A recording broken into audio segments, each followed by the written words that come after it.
میں اللہ تعالیٰ کا شکریہ ادا کرتا ہوں کہ اللہ تعالیٰ کی فضل و کرم کہ ان کی انت تک محنتوں سے وہ ڈالر کو استحکام مل گیا، آگے جانے کے بجائے پیچھے آ رہا ہے، مگر آگے جانے کا نہیں۔ آپ نے وہ مہنگائی کو دیکھ لیا کہ کیا کیا ایک عام آدمی کی سمجھ میں آتا ہے کہ ایک آٹے کی تیلی کا کیا ریٹ تھا اور کس طرح مارکیٹ میں اویلیبل بھی نہیں تھا۔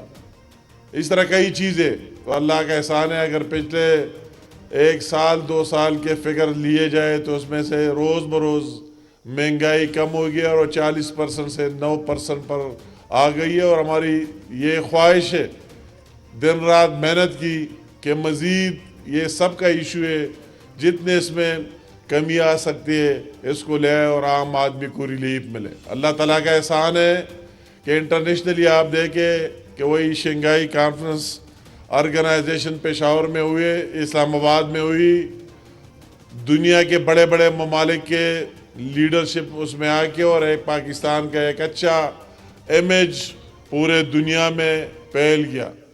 اگر آپ دیکھ رہے ہیں کہ وہی آئینی ترامیم جو عام آدمی کی بہتری کے لیے ہو رہے ہیں، جن لوگوں کے مقدمات کئی سالوں سے پینڈنگ پڑے ہوئے، اس کے لیے وہی ترامیم کیے گئے کہ ان کو سپریٹ کیا جائے اور ان لوگوں کو بھی موقع ملے سپریم کورٹ میں جن کے کیسز کئی سالوں سے پڑے ہوئے، ان کو بھی ریلیف مل جائے اور ان کو بھی انصاف مل جائے۔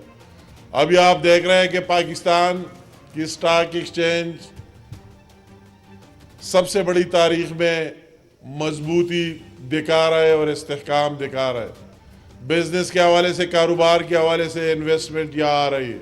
کئی لوگوں کے خواہش کے باوجود، ان لوگوں کے کہ جس کا ایجنڈا پاکستان ہی نہیں ہے، صرف ایک انڈیویجول شخص کے لیے لگے ہوئے، ان کے اس خواہش کے باوجود وہ IMF سے معاہدہ بھی طے پا گیا اور ڈے بائی ڈے، دن بائی دن استحکام آ رہا ہے۔ آج بھی پرائم منسٹر صاحب سعودی عرب تشریف لے گئے، اب بھی راستے میں، اور ہمارے اس طرح دوست ممالک خواہ UAE ہے، سعودی ہے، اور سب سے بڑا چائنا ہمارا سب سے بڑا دوست ہے۔ انہوں نے ہماری بھرپور مدد کی اور ان کا اعتماد کو بحال رکھا ہے۔ اصل بات اس ملک کی ہے اور اس ملک کی وقار کی ہے۔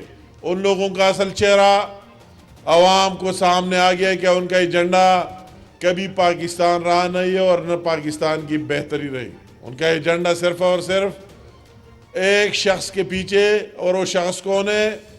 وہ سب کو پتہ ہے کہ یہودیوں کا ایجنٹ، اور ایجنٹی پر مہر لگا لگا کے ڈے بائی ڈے اس نے پاکستان کو 4 سالوں میں کیا دیا، اور ہمارے اس صوبے کو تیسرا ٹرم میں ان کو یا صوبے کے عوام کو کیا دیا؟ کچھ دینے کا اس کے ساتھ ہے نہیں بغیر جھوٹ بولنے کے۔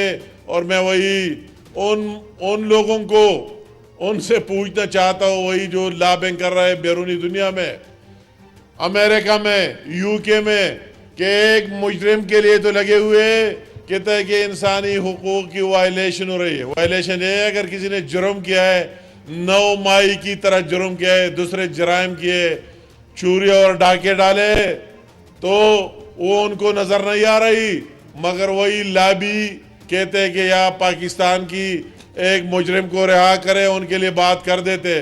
میں ان سے آج کہتا ہوں پاکستان کی سرزمین سے، آیا کیا آپ کو نظر نہیں آ رہا ہے کہ فلسطین میں کیا ہو رہا ہے، غزہ میں کیا ہو رہا ہے، اور کس طرح مظالم ان لوگوں پر ڈھائے گئے، اور کس طرح ان مظلوموں کا قتل عام ہو رہا ہے ڈے بائی ڈے؟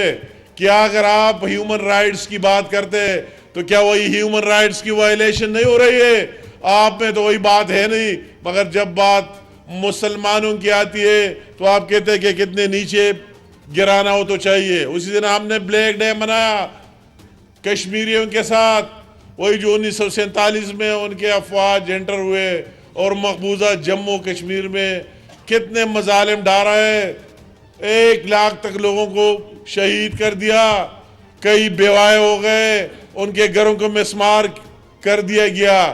تو اس یہودی لابی کو نظر نہیں آ رہا ہے کہ وہی اس کو نظر آ جائے کہ کیا مظالم ہو رہے ہیں، مگر ایک مجرم کے لیے، ایک ملزم کے لیے بات کیوں کرتے؟